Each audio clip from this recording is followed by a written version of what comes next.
अस्सलाम वालेकुम किस्सा गो में की खिदमत में हाज़िर हैं यानी दुआ सां जिते बुझो ख़ुशि जो शादी आबाद जो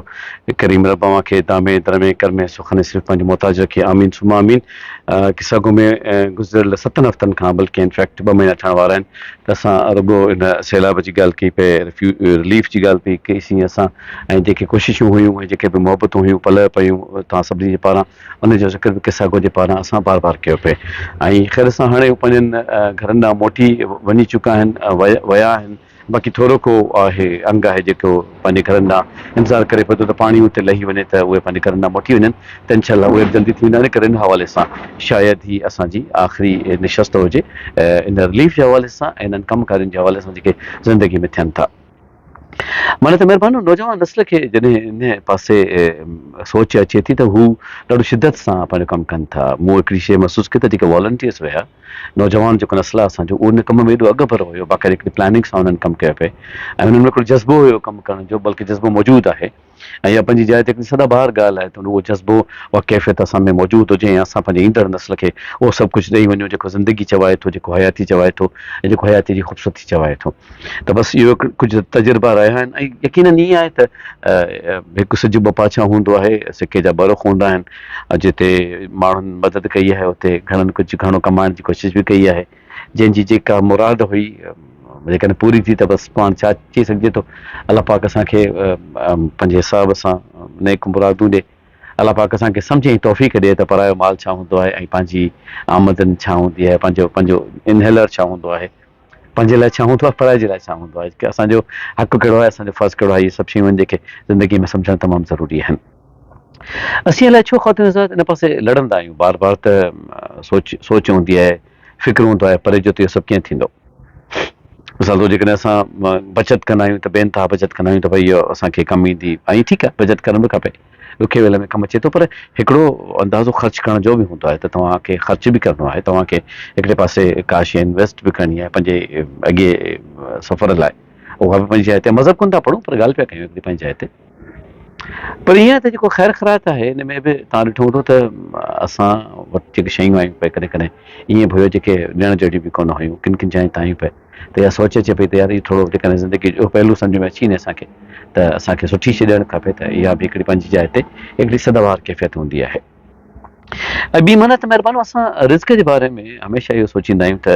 मतिलबु परेशानी हूंदी आहे त इहो कीअं हासिलु थींदो छा थींदो कीअं थींदो शायदि मूं असां हीउ ज़िक्र पहिरीं बि कयो हुजे पर मां वरी हिकिड़ो भेरो करणु चाहियां थो तोखे ॾाहे कंहिं नौजवान खे ॾेखारियो को आइटम ॾेखारे पुछे बाबा हीउ छा आहे त चई साईं तओ आहे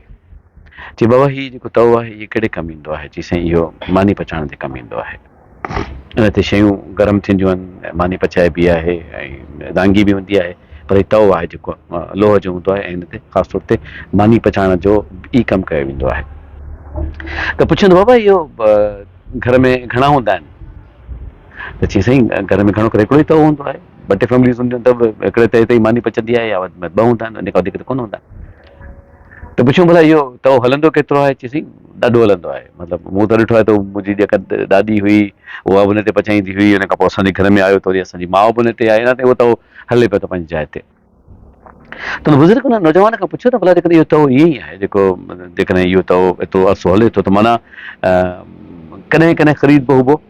चई साईं 2-3 सालनि में 4-5 सालनि में 8-10 सालनि में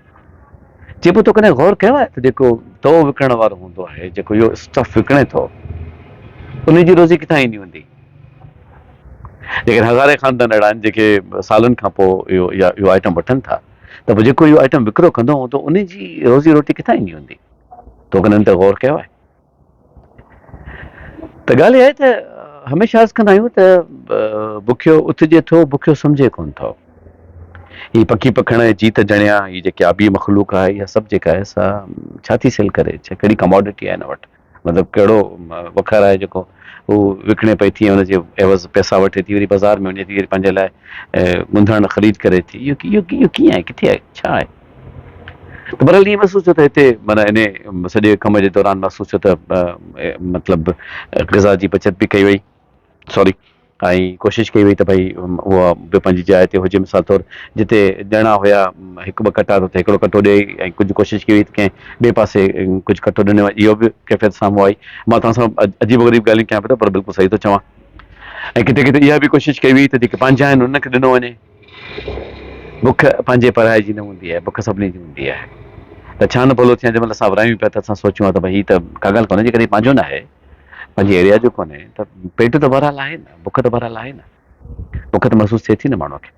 उहो त न को धर्म ॾिसे थी, मज़हब ॾिसे थी, न को कैफ़ियत ॾिसे थी, न को थोल ॾिसे थी, न सन्नाइप ॾिसे थी, उहा त लॻे थी। त ईअं बि थियो त अलाह माफ़ कंदो, आई त अहिड़ियूं घणियूं कोन ईंदियूं, पर जेकॾहिं ख़ुदा न ख़ासिता अहिड़ियूं घड़ियूं अचनि थियूं त बिना कंहिं तफ़रीक़ जे असांखे उहा शइ हुन ताईं पहुचाइणु घुरिजे, ॾियणु घुरिजे असांखे। छाकाणि त शयूं जेके आहिनि से पर्टिकुलर माण्हुनि लाइ न हूंदियूं आहिनि, शयूं हर कंहिंजे लाइ हूंदियूं आहिनि। करीम रब खे हमेशह सुखियो रखे। ही मुख़्तसिर मुलाक़ातूं हुयूं असां जूं हिन रिलीफ जे प्रोग्राम्स में, छाकाणि त कम जी घणाई आहे त ॿाहिरि बि निकिरणो पए थो, अटैचमेंट्स बि ॾियणियूं पवनि थियूं। पर इंशाअल्लाह अज़ीम बशर्त हयात ईंदड़ हफ़्ते खां असां पंहिंजे रेगुलर सिलसिले में शुरू थींदासीं, ऐं किसा गो अवां लाइ हिकिड़ो मुकमल क़िसो खणी ईंदो, ऐं असांजी इंशाअल्लाह अज़ीम जेका रिकॉर्डिंग जी ड्यूरेशन आहे उहा बि कोई वधियल हूंदी। तव्हांजे लाइ हमेशह जीअं दुआ आहे, करीम रब खे सिर्फ़ु पंहिंजो मोहताज रखे। दामे दर में कर में सुख में सिर्फ़ु पंहिंजे तव्हां रब खां रुजू कयो, उन खां ई घुरो, उहो ई आहे जेको ॾेई न पचारे। अलाह करीम खे सदाईं ख़ुशि रखे, बशर्त हयात ईंदड़ हफ़्ते वरी मिलंदासीं। फ़ी अमान अल्लाह। अल्लाह भाई।